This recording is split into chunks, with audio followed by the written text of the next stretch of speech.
I am Dr. Eli Camp. Welcome. This is my podcast, Vital Wisdom.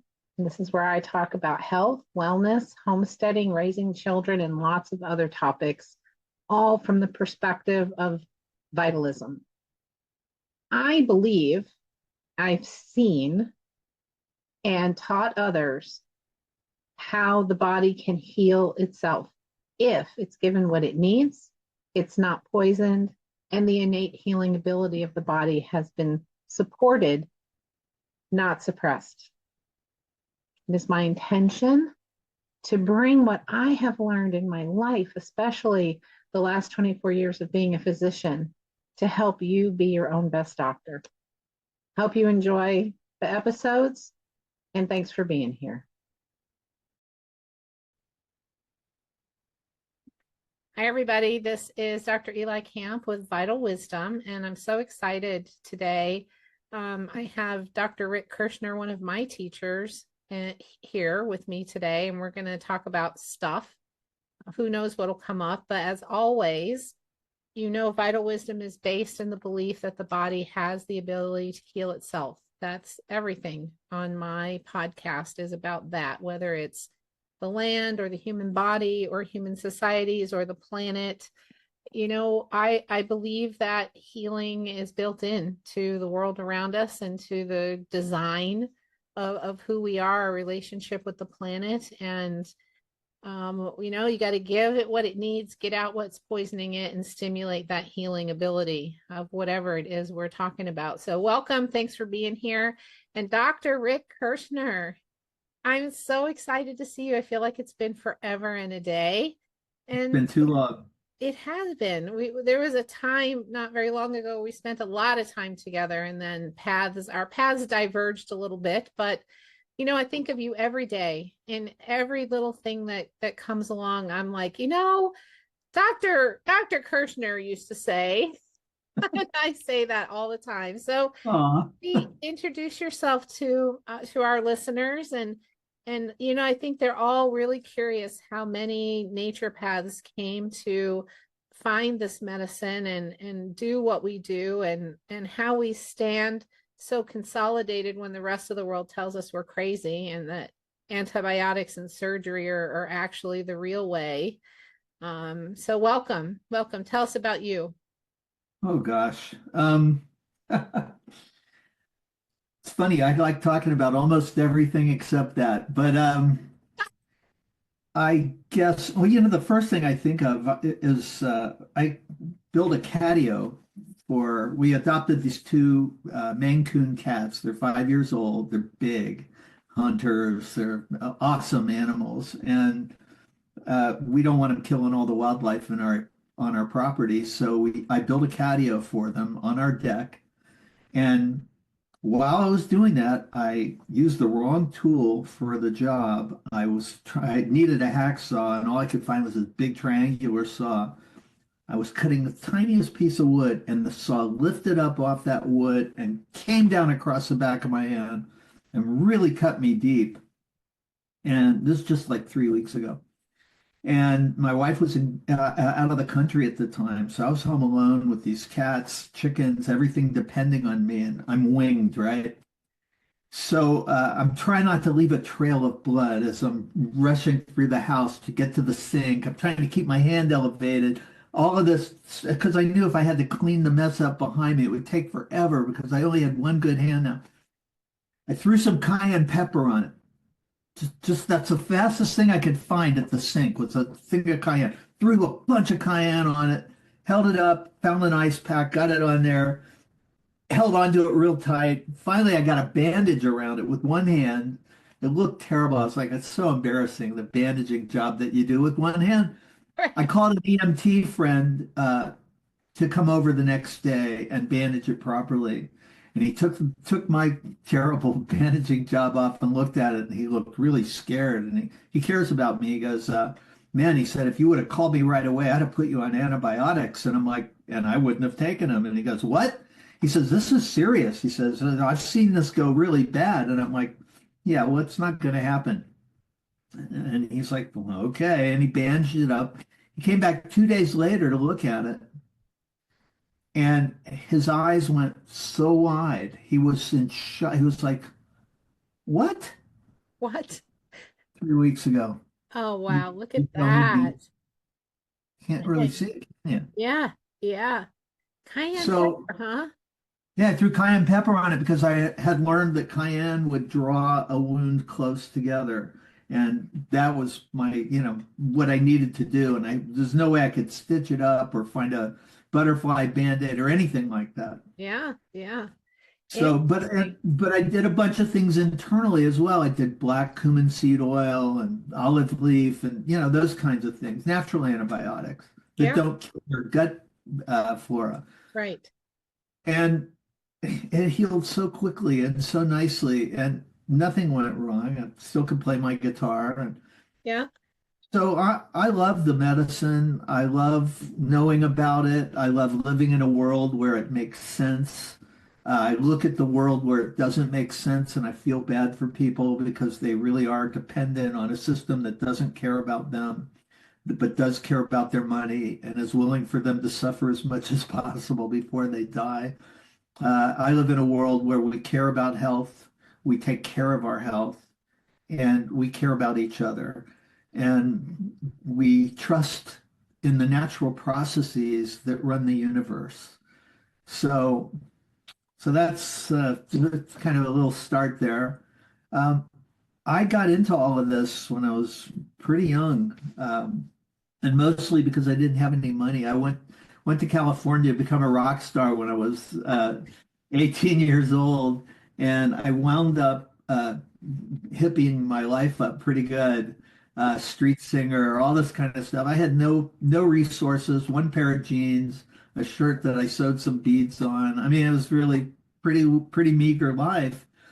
And so I had to take care of myself, and I had to learn how to take care of myself. And I remember, I read the Jethro Koss book, Back to Eden, and Christopher's Herbal, and I read everything could get my hands on, borrowed books from people because I just knew that I was on my own. So not long after all of that, I had an opportunity given to me by my father to go to Israel because he wanted to get me out of the lifestyle that I was living. And my little brother had gone before me and straightened him out somehow. So my dad sent me to Israel. So I built a connection in Israel. I was a vegetarian at the time. Very few people I met were vegetarians. My relatives didn't know what to make of it. They thought that meant potatoes. So, I get potato bread, potato knish, a potato kugel. Everything was potato with maybe a boiled carrot. Yeah. So just a few years later, I went back to Israel during the Yom Kippur War. I wanted to help out if I could help out. And when I got there, nobody needed my help, and I needed someplace to go. And I wound up in a village in the mountains overlooking the Sea of Galilee. And the only work I could find was with the village doctor. And she was an 83-year-old naturopath named Roma Tzor. And I'd never heard of naturopath. And people were lining up out her door for her herbal treatments and nutritional advice. And I was like, man, I wish you could learn this. I wish you could still learn this old school stuff. This is so cool. I came back to the US and for my brother's wedding, and I'm standing in a health food store in Clifton in Cincinnati.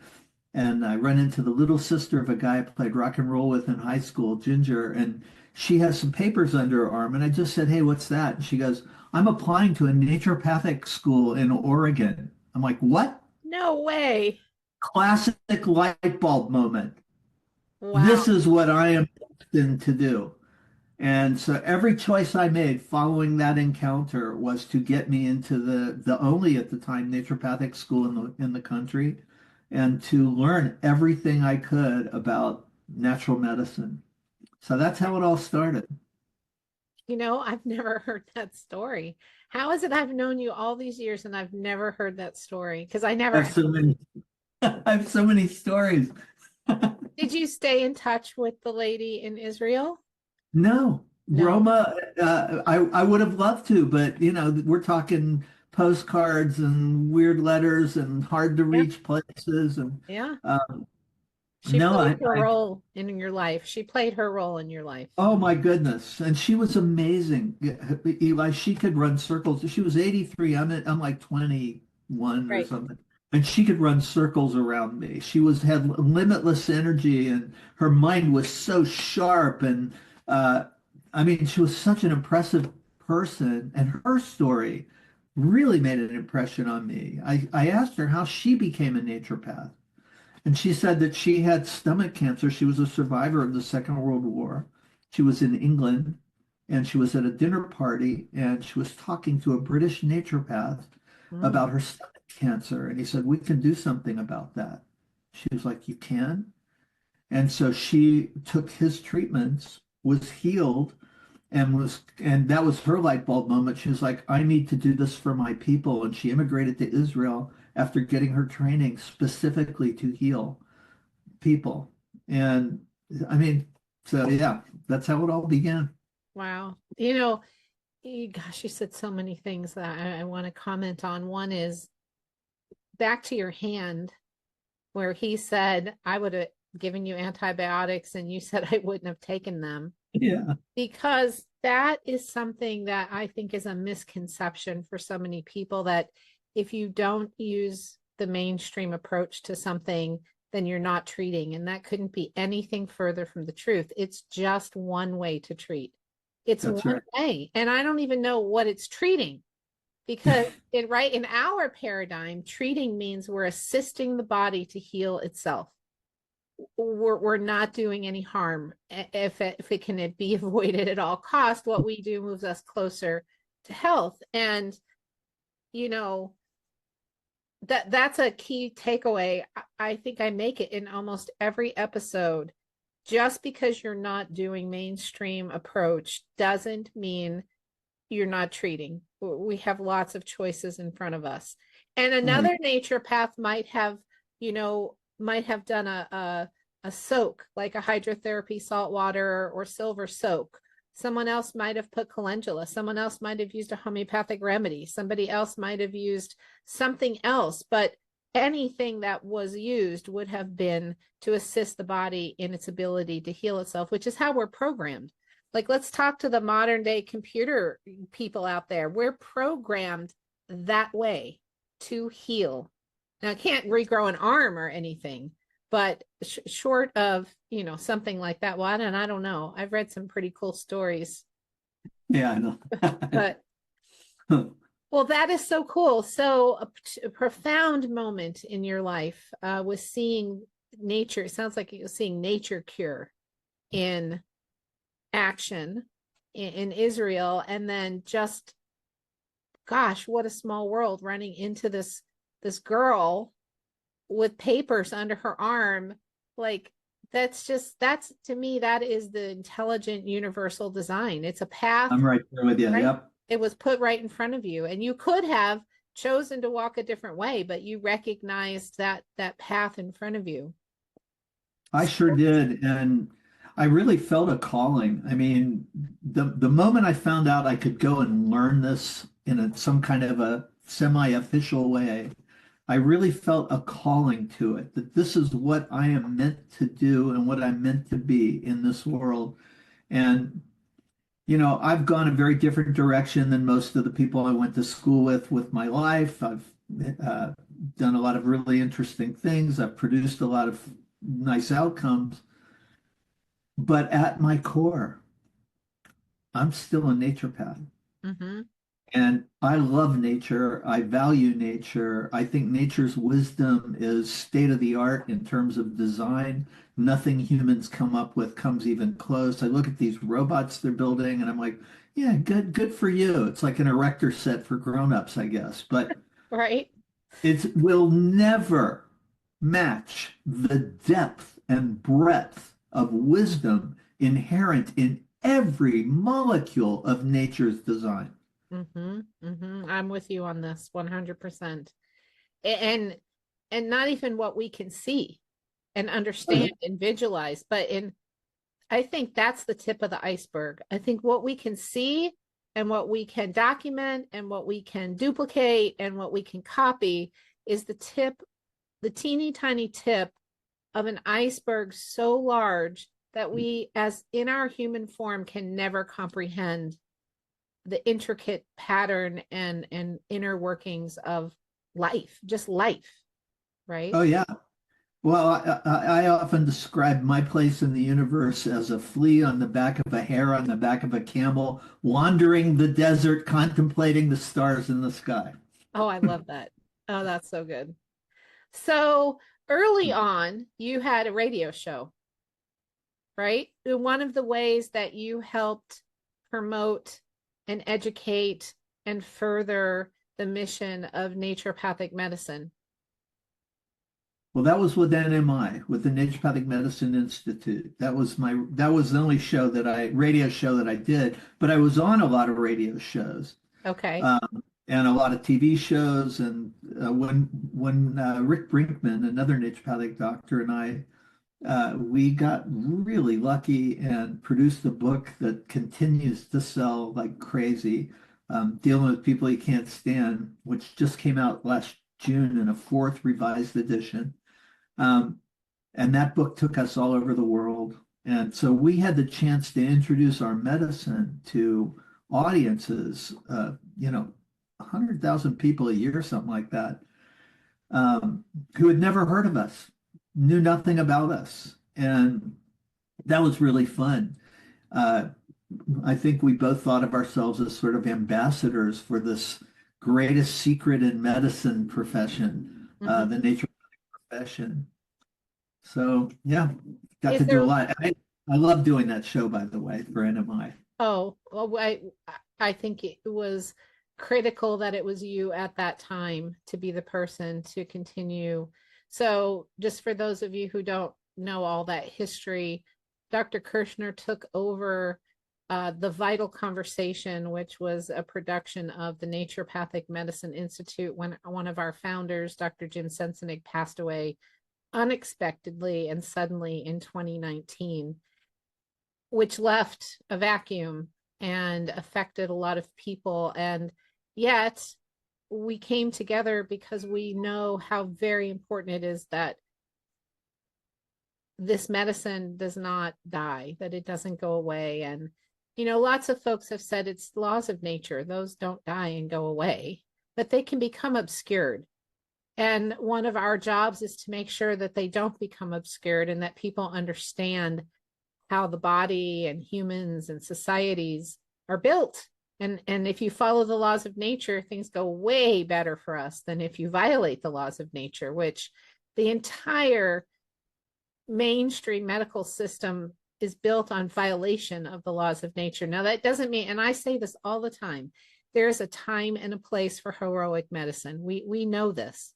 There's a time and a place. And if I get in an accident and my carotid artery is severed, please, please, please take me into a facility that could potentially repair that and prolong my life. But for chronic illness and many acute and first aid, when you work with the body, you have better outcomes, because working with the body means following the laws of nature, in my humble opinion, right? At least that's what my elders have taught me.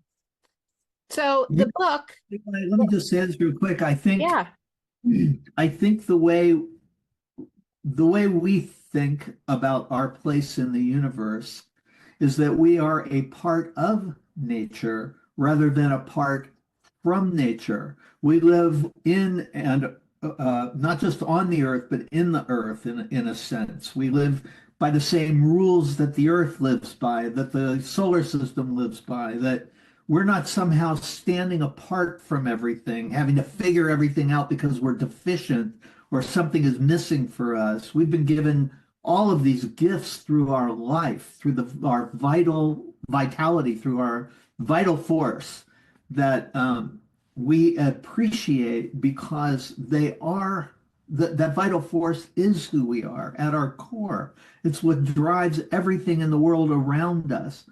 And I look at the reductionist, mechanistic medical system, which is living on the earth apart from nature and acting in a state of war against nature's processes and doing everything that it can to shut down those processes, to suppress people's awareness of how out of balance they are, so that they literally become powerless to change their fate because they've bound themselves to something that is false from its foundation. Wow. I'm so glad I recorded that. That is really, that's going to make a great quote. So, exactly, exactly. Like, it is such a beautiful, balanced system when you all know that I made a radical change in my life and bought a homestead ranch and I turned it into a teaching farm. And a lot of that was based on my journey to figure out what the heck it meant to be a Cherokee person. Like, people walk around and they say, I'm Italian, I'm Irish, and I'm Scottish. And I would walk around and say, yeah, I'm part Cherokee.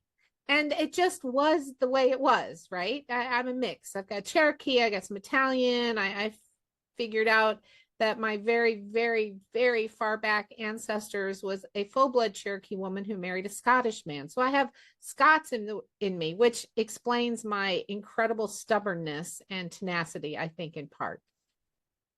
And I was living in the city.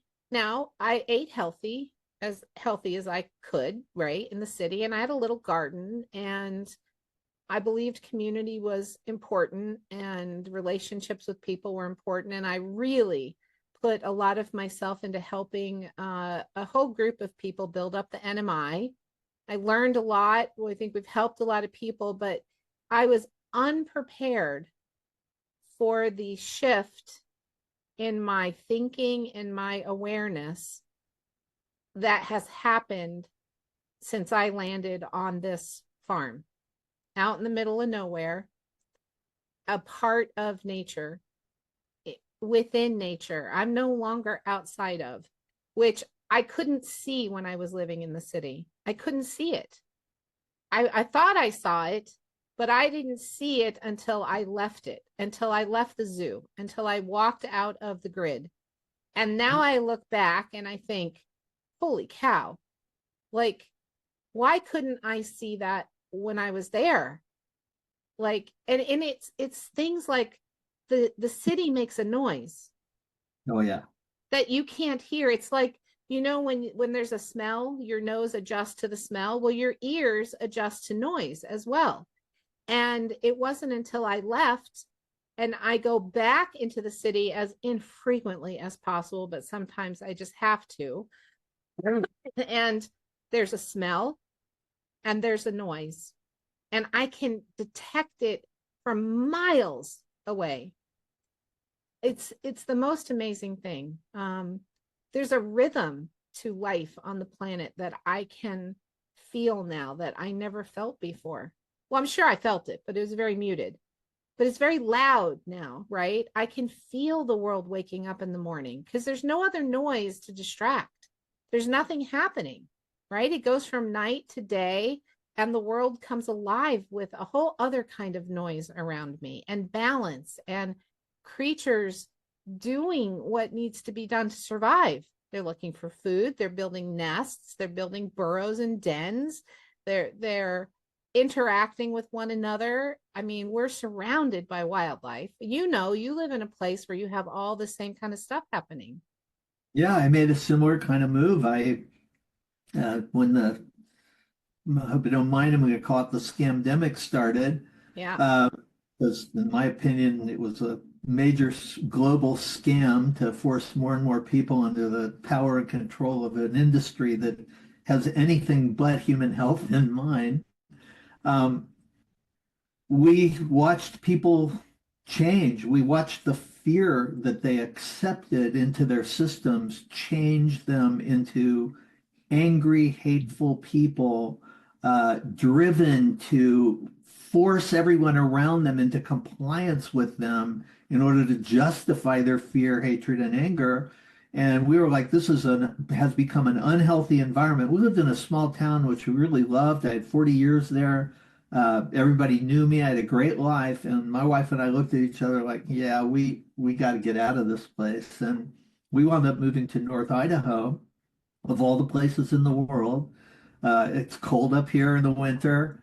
Uh, it's gorgeous, absolutely gorgeous. And I didn't know how sedentary I was until we moved here because when you live in nature, you work. There's work to do. Yes. There's Yes. always work to do. Yeah. Going to And the gym an hour in a day does not cut it. no, no, no. And I have so much, I'm hitting 76 in September and I have so much more strength and stamina and focus and you're right. When the world wakes up in the morning, I get up every day at 4 a.m. Uh, my cats require it of me. I don't know how this happened, but 4 a.m. now is my wake up call. And I get up, I feed them, and then they want to go outside. So we watch the world wake up, and it's just spectacular, absolutely spectacular. And I'm talking when it's snowing or raining or whatever it's doing out there. It's just amazing. Um, and I love the work. I love chopping wood. Oh my gosh, do I love chopping. I can't believe that I can say that, but, and even sawing. I'm out there sawing, almost sawed my hand off, but I just love it. And when we were living in Oregon, I played my guitar and I took walks. I really had no idea how sedentary I'd become. So I feel like this place has given me a new lease on life. I feel very renewed by living so much closer to nature. And I know everybody can't do that. And I also know that, city living has its features, I suppose, but none of them are appealing to me. Me None of either. them. Me Yeah. either. And I understand some folks don't have a choice. They don't have the means, the wherewithal, something Yeah. to pick up and even go live on an acre. Um, but I agree with you. I was sedentary too and didn't realize it. I thought I was really fit.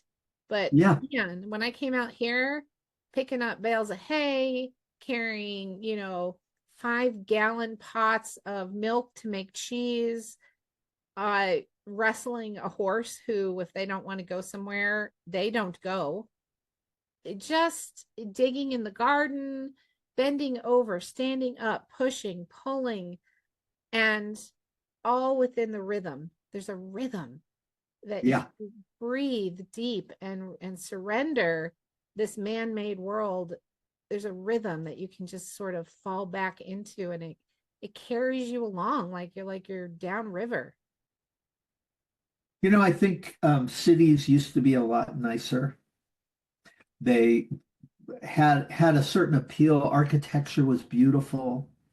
It you could feel like almost being lifted up by looking at some architecture. There were museums with amazing artwork. A lot of things like that. But architecture became something really life-killing. Uh, it's sometimes I look at new buildings and I'm like, why? It's Yeah, just so ugly. Why? And they used to be so ornate, so really gorgeous building. So I think city living for people that are living in cities, they need to get to a park. They need to get out into nature. They need to spend time in nature just to feel the vitality of life coursing through their veins, because you just don't get that when you're living in the crowd. You have all this psychic energy. I used to notice this when I traveled. I had a very active travel life, 40 years. And uh, man, I could hear the city wherever I was. I could just feel it. I didn't care for it. yeah, It was get in, get out for me. You know, um, the psychic quality of city living for me was so deafening. Uh, Out here, it's just us. quiet. Yeah. So, yeah, I think, who knows how they can quantify or qualify this, but that when you talk about that psychic element, right, there's people thinking around you all the All time. around you. Yeah. They're feeling, they're thinking, and that produces a signal. And There's no question about it. We are all connected. When 9/11 happened, that was when I realized probably the most profound realization of how connected we all are, because so many people suddenly were feeling this event, like feeling it. And I know a lot of people that were just rushing to turn on the TV every day to see when the next shoe was going to drop, what's going to happen next. But we're all so connected. And I remember at that time, so I was a speaker. I was traveling the world giving speeches on communication, conflict resolution. But people would always say I was a motivational speaker, even though I never thought of myself that way or wanted to. But when 9/11 happened, all of a sudden I was like, I can't speak anymore. And what changed for me was I had so much confidence and faith in the better angels of humanity. And when 9/11 happened, I was suddenly like, man, we have totally failed. I called my daughter and took ownership of it. I said, I have let you down. I was trying to leave you a better world, and look what we've done. And she said, Dad, it's not your fault. And I was right, like, but it right. feels like it. It feels like it feels. Yes. Yeah. Yes, absolutely. So I spent 3 weeks climbing out of that hole for myself, and I'll just share this with your audience. Um, my method for escaping the pit of hell that all that distress created in me was twofold. First thing I did was there was a website called Astronomical Picture of the Day of something out in the universe. So every day I'd go and look at whatever the astronomical picture of the day was, because the universe clearly knows what it's doing, even if we don't. So I'd look at one of those pictures, and I mean, really look, I'd crop it, I'd make it fit on my desktop. Um, so I did that. I collected hundreds, if not thousands, of those pictures, which I used to use as a screensaver for the longest time. And the other thing that I did was I created a playlist of music, depressing music. What's the saddest music I can find? It's just me using homeopathy. What's the saddest Yeah. music I can find? A playlist of it, and just listen to it around the clock for 3 weeks while taking walks, working on projects. And 3 weeks later, man, the clouds lifted. I was like, I'm done with it. I'm out. I'm back. My faith in humanity is restored. Even if people don't know what they're doing, the universe knows what it's doing through people. And that was what I had to get back to. Oh, that's really smart. I love that. The sad music, the homeopathic approach to that.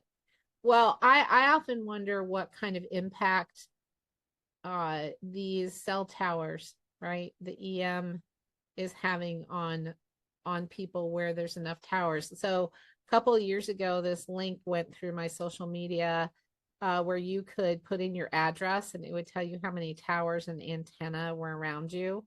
Well, I'm curious. I want to know, am I being flooded by, see, I don't even know for sure what it is, but I know it is palpable, right? From 3G towers, 4G, 5G, cell phones, like, and other things producing this sort of electromagnetic frequency around us. So I put my address in. I had 4 towers and 1 antenna within 3 miles. And I Mm. I was absolutely horrified. I was like, I moved to the middle of nowhere so that I wouldn't be surrounded by this stuff. So I posted. And I'm like, I wonder what everyone else's experience might be. It did not take more than a day, I think even a few hours, as people started checking their towers and antenna, for me to feel very lucky, very special, because people were coming back with 485 towers and 4 or 500 antenna. New York City people, it was absolutely through the roof. Yeah. So I have to say, there is an effect, don't you think, of this radiation on the field that we live in? Well, let me talk about that for a minute. I actually Let's. like talking about this because I know a lot of people that have this concern. Um, I know one lady that's so sensitive to electromagnetic frequencies that she can tell you there's a tower coming up in a mile. Yeah, she can feel a tower a mile away. Wow. And she has to be so careful about the environment she's in because she's so sensitive to these frequencies. I, on the other hand, am completely insensitive to these frequencies. I've been using technology since it first became available. Rick and I were networking our laptops together when nobody even knew what that meant. I had a CompuServe address when nobody knew what email was. I still remember my address was 76616.323 at CompuServe.com. Anyway, um, so, and I have been using this technology for all of these years, and I feel zero effect from it. Doesn't disturb me at all. So I think it's like almost everything else. We all have different sensitivities to different things. But I think when you strengthen your field, when you raise your vibration, uh, your vitality is a defense, a protective mechanism against the disturbance that these frequencies can cause. And, it's not 100%, but I do think it makes a big difference. Um, I if I had a sensitivity to that, I'd do everything in my power to get away from it. I know why would I want to expose myself to that? And it is a big concern in cities now because the 5G thing requires a more local base station kind of effect to really succeed. We're now starting to talk about these phones and how poorly tested they were, and people are still carrying them around. My wife insisted I get a case for my phone that blocks radiation. Yeah. And I did it for her. I didn't care for me, but I'm like, okay, I'll do that.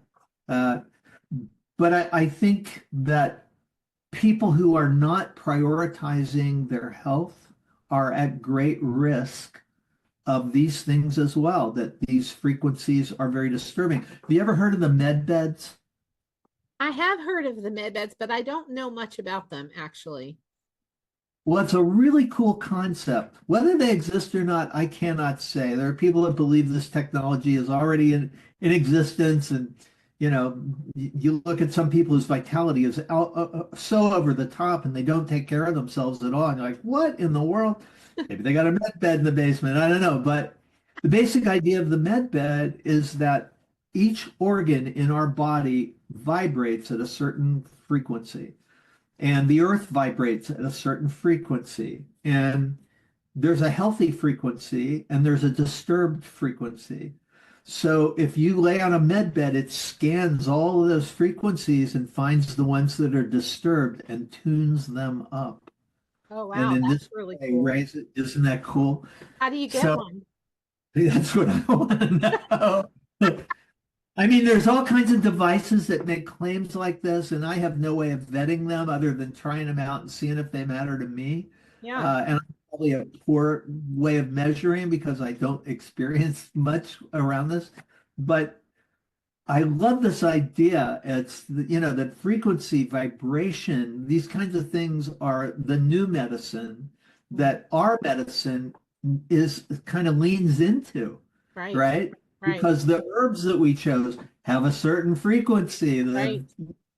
foods that we vibrate at a certain frequency, and uh, Homeopathic remedies. homeopathic medicine, Yes. certain frequencies. So I feel like this is the new medicine that's natural, the natural evolution of our medicine as we refine our perceptive abilities of the universe we live in. Um, I know my cats are experiencing a whole different world than I am, Oh, sure. and the birds are experiencing a whole different world than the one I'm living in. And I Yeah. can admire them and enjoy them, but I don't know what's going on. I listen to all the different bird songs. Oh, I'm like, yeah. what do they got going on in there? What is that all about? So Well, I anyway, do that too. I sit and watch the trees and I think, man, what must your existence be like? Right? I mean, yeah, hundreds of years of just being right there in that place, same stuff happening all day, every day. I think about the deer and I watch all this around me, all the life around me, and I agree with you. it's complex. Everything's communicating. Like I've learned recently, well, I learned a long time ago about this, but it's recently that I've started to pay attention and learn more in depth about the mycorrhizal networks that Oh plants yeah, share. wow. Yeah. How about that? Yeah. That is mind blowing, and it explains why you can't just dig something up and transplant it and have it grow, right? It has to remain part of its community. It's like you'd have to take a whole half acre of something and transplant that over. And it's mind blowing the amount of communication traveling through these mycorrhizal networks to plants and how they divert nutrients. And why would you help another species? Like that for me blows out of the water that all of life is competition. I don't believe that. I believe in survival. I believe that the strong that survive do survive and reproduce. But to me, that's just part of life. If you die, you can't reproduce. So if you survive, you reproduce, right? But I see cooperation and collaboration in the life around me. I don't, and I do see competition, but not the way I learned in school, right? In my undergraduate. Well, I think they go hand in hand. I think really it's these two forces, competition and cooperation, working together Like yin and that they yang. don't, yeah, the yin and the yang, they're not independent of each other. They are dependent upon each other. Uh, for example, I think when you have people competing to be the best in whatever it is that they do, they rise to this whole other level than if they did not have that competition. I think in nature the same is true, that there's competing for resources that has to take place in order to build that strength. At the same time, there's a level of cooperation necessary for that to happen as well. So to me, they go hand in hand. I always tell people, if you want to compete with somebody, compete with yourself. Try to outdo yourself. Try to do better, be smarter, learn more, instead of making it something outside of yourself where you're basically making it up about whoever it is anyway. Just own it and say, no, I want to be my best self, not better than you, best version of me. Right. Uh, so that's a kind of competition that requires all of me to cooperate to get there. They don't exist independent of each other. It's the same way I think about giving and receiving, actually, that there a lot of people are conditioned to believe that it is better to give than to receive. And I once was poor, and I know how hard it is to receive when you're poor. It's really painful to accept the charity of others. I get that. Been there, done that. Not fun. Don't particularly want to do it again. But for me to succeed at that, I had to realize that I was giving a gift to people that were giving to me of receiving their gift. That if I give you something and you don't receive it, what have I accomplished? Nothing. I need you to receive my gift for me to succeed in giving it. So I think giving and receiving go hand in hand. Uh, Creative conflict is competition and cooperation going hand in hand. Um, so yeah, I think what do they say? That our universe, the universe we inhabit is one of duality, right? That if something goes up, it's going to come down. That there's all these competing forces pushing. In farming, they say if you push it, pushes back. If you pull it, pulls away. Um, but all of this builds character and strength and endurance and vitality. And if we embrace the way life works instead of simply suppressing the way life works or opposing the way life works or hating the way life works, we embrace it. It is what it is, whether you like it or not. Uh, that we build our character, we build our strength, we build our vitality, and the world prospers through our prospering. I think the best way I make the world better is by being my best self. That's the best thing I have to give. I traveled the whole world teaching communication skills and all this kind of stuff. The best thing I've done with my life is improve myself. I agree wholeheartedly. I wasn't always there. I didn't No. always see it that way. But in the last 10 years of my life, and I'm almost 60, so you got a few years on me, but I that clicked in somewhere for me along the way. And it was probably an accumulation of listening to people and learning from people and watching people, that it wasn't about anybody else but me being the best version of me. I agree. I love that. You can't have the day without the night. That a concept of duality is the universe we live in, for sure. And while we can affect the universe we live in, we can't really, I don't think. I don't know if you would agree with me or not. All we can do, well, so I said that as a blanket statement. I probably opened a bucket of worms. Here's what I think. I think life happens around us. And what changes is the way we perceive what is happening, what we think, and how we think about what is happening. And it is the thoughts that create the experience that we have. And I'm sure many, many, many, many people have said that and written that. And I picked it up along the way, but I've come to believe that wholeheartedly because I see that. I see people change the way they perceive, and their entire life changes, Right. including I've had my own experience with this, right? Oh, yeah. Change your mind, change your life. Yes. Uh, Didn't somebody say that? yeah. Many people have said that. I know. I know. Or for as you believe, so shall it be. I mean, there's a lot of ways of saying this. As That above, so below. Yeah, exactly. That Yes. that life there's a quality in life. I think of it as the nature of sanity. That's one of my favorite ways of playing with this. Um, we all want to know who we are, where we are, and what's going on. And that's an ongoing challenge in life. Who am I? Where am I? What's going on? And to the degree we can answer those questions, we feel sane. Yeah. It's like, okay, I know who I am. I know where I am. I pretty much know what's going on. So we're constantly trying to reduce the amount of information available to us in this infinite universe to something that we can manage and go, that's who I am, that's where I am, that's what's going on. But as life progresses, you discover, okay, that's not who I am, but this is who I am. Okay, but that's not, but now this is who I am. So you're constantly updating your map of reality, but reality itself hasn't changed, just the way you are navigating it. So there was a study done in what was it? Good heavens, 1950 something, 56, by a guy named George Miller, who was the head of the American Psychological Association. And he wrote an article about it in their journal called The Magic Number 7 plus or minus 2.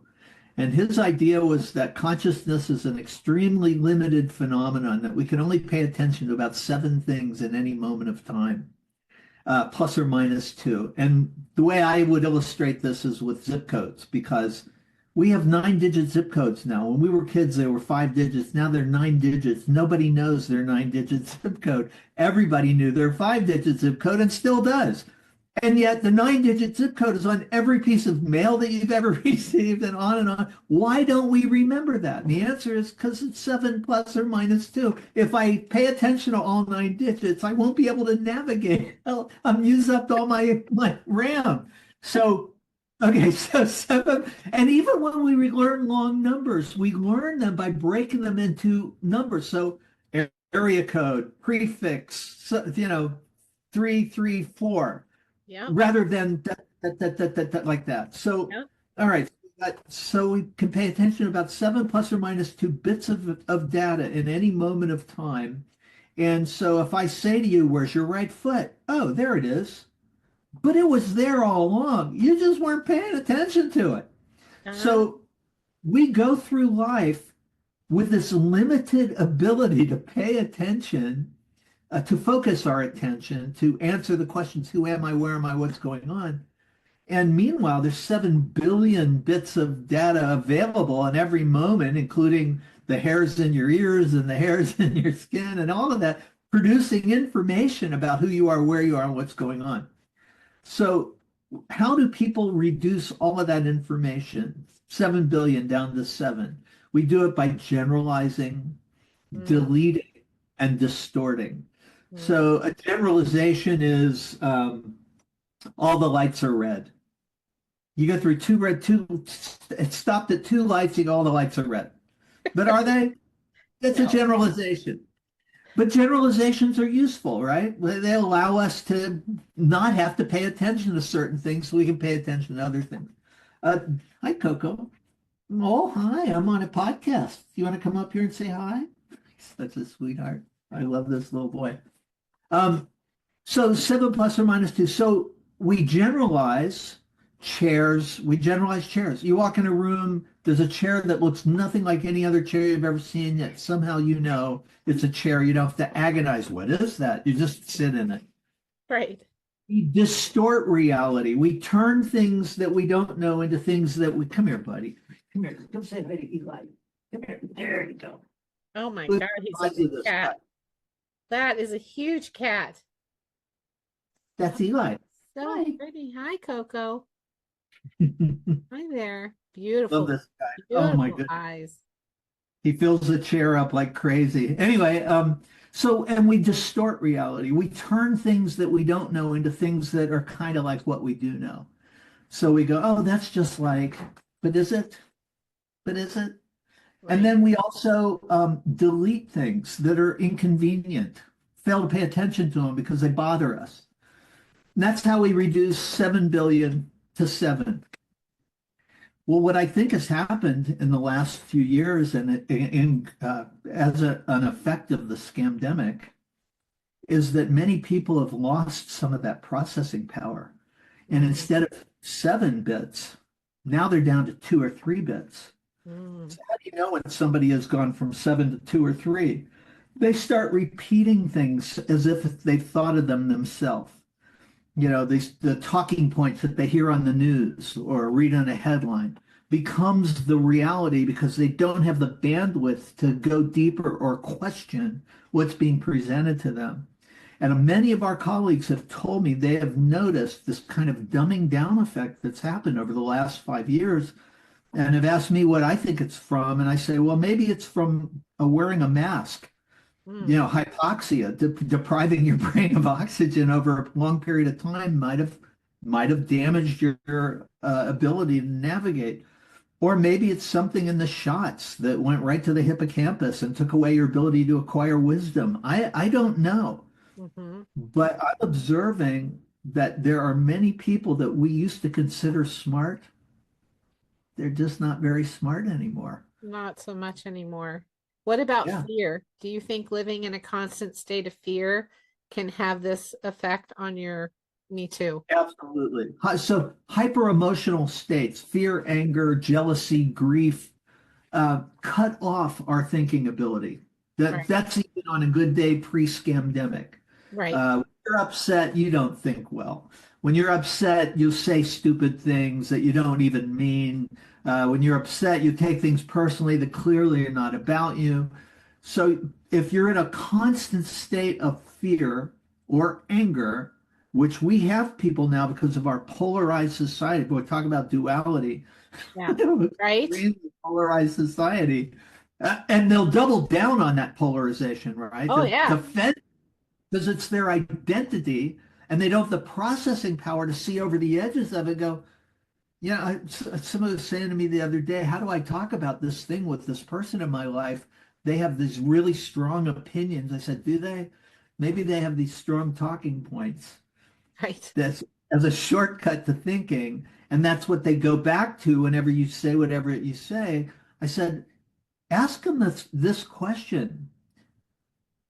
Think of somebody you know that you consider intelligent who holds a different point of view and say, how do you account for the fact that so and so has this whole other way of seeing this? How do you account for that? And try to get them thinking again, Hmm. because talk about gifts to the human race. Our ability to think is a tremendous gift. Hmm.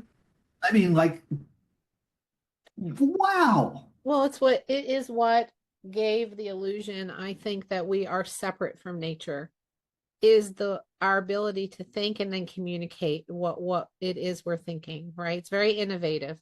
Animals don't think about this stuff. Not that we can tell. Well, not that we can tell, or maybe not in the way that we do, right? This guy just fills his chair up. He does fill that chair up.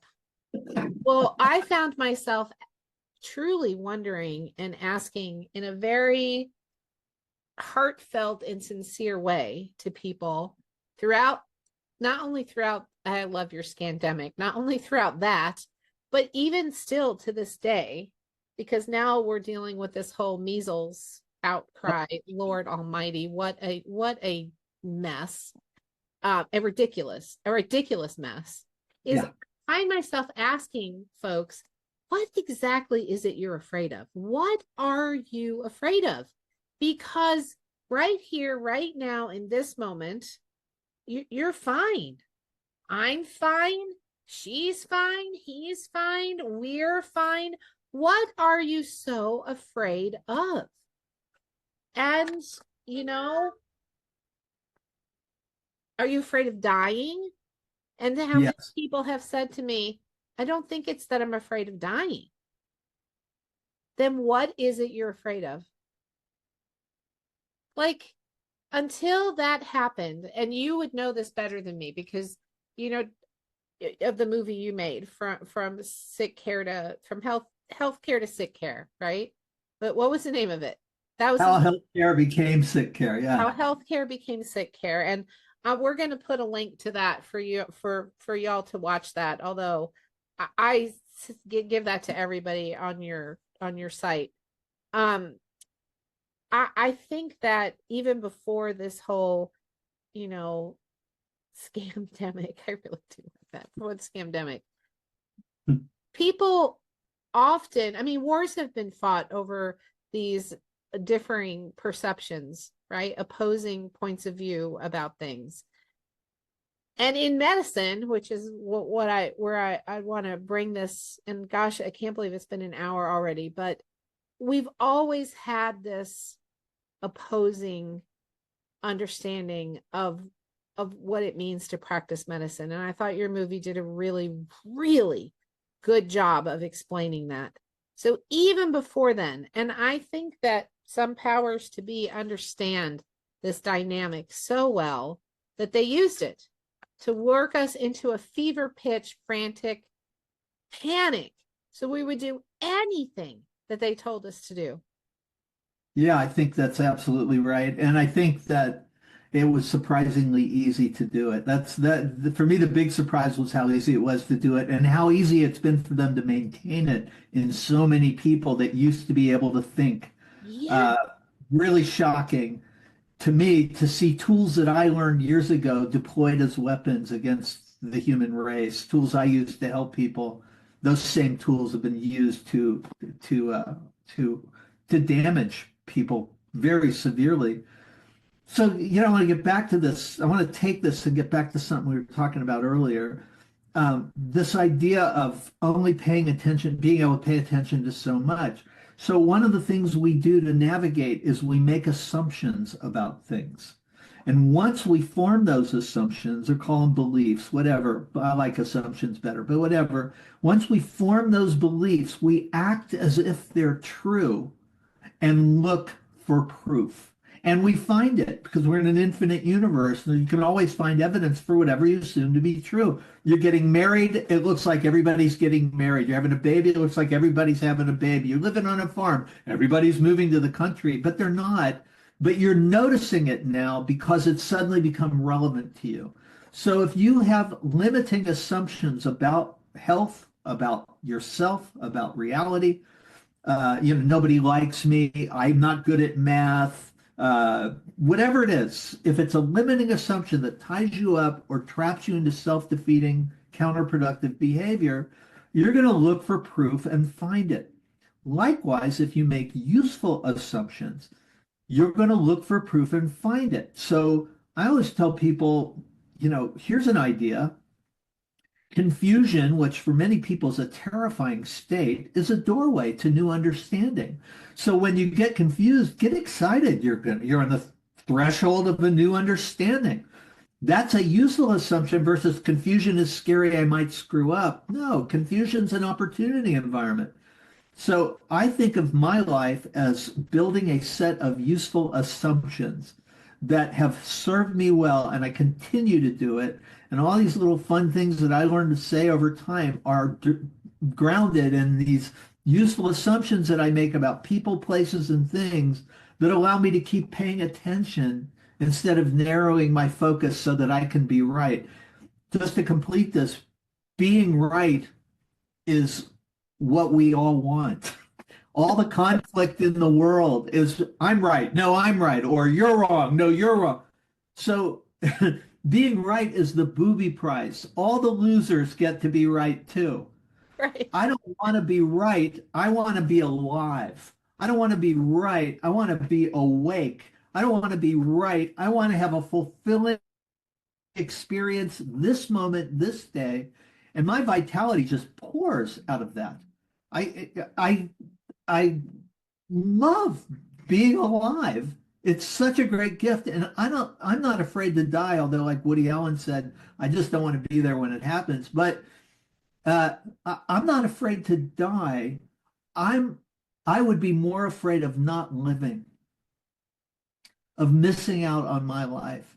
So I just think the best health advice you can give any human being on earth is live your life today like it means something to you. I love that. Those are beautiful, wise words to end today. Thank you so much for being here. And let's not be strangers. We shouldn't go years between talking to No, someone. absolutely not. Eli, I love you so much. I think the world of you. I'm so happy you're living out in the country and getting to do all these amazing things, recipes, teaching, all the wonderful stuff you're doing with children, all of it. You're a force of nature, my friend. Thank you. You too. And I will talk to you soon. Bye, everybody. Have a great day, and I'll be back next week.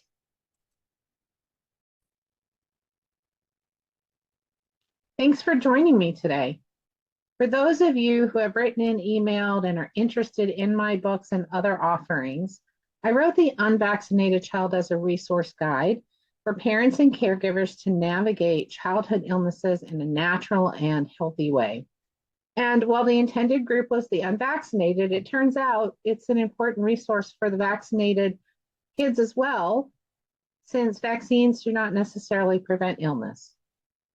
Smoke Rings is another book I wrote, and that's to help smokers support their health, regardless if they plan to quit or not. So for people who smoke, love a smoker, used to smoke, continue to smoke, this book helps you be your healthiest version. And when I say it is judgment-free, it is absolutely judgment-free. You're free to make the choices you make. I'd just like you to find better health while you make those choices. My most recent book, Homeopathy, A Foundational Approach, is really great for someone, whether they're a complete beginner or they've already been practicing homeopathy. It starts at the beginning and it guides the readers through the basics and on into first aid and acute practice, so you can start using homeopathy right away. That's the most important thing to me, is to get folks using homeopathy in their everyday life. My workshops and courses can be found at either ecampnd.com or longshadowsranch.net. Have a great week. Again, thanks for joining me, and thanks for your support.